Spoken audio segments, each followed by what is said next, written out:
अध्यक्ष महोदय, हे भाषण करताना माझे मन अत्यंत जड झाले आहे।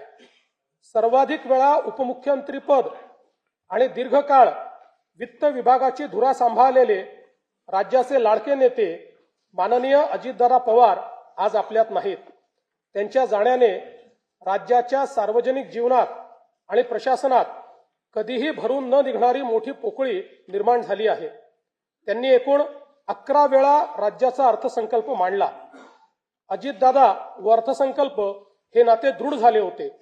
त्यांच्या करड्या शिस्तीमुळेच महाराष्ट्राची वित्तीय स्थिती कठीण काळातही स्थिर राहिली। काम करणारा माणूस ही त्यांची ओळख आणि त्यांनी दिलेली विकासाची दिशा आजही आपल्याला प्रेरणा देत आहे। त्यांना श्रद्धांजली म्हणून सर्व मान्यवरांशी चर्चा करून त्यांच्या व्यक्तिमत्वाला साजेसे भव्य स्मारक उभारण्यात येईल। तसेच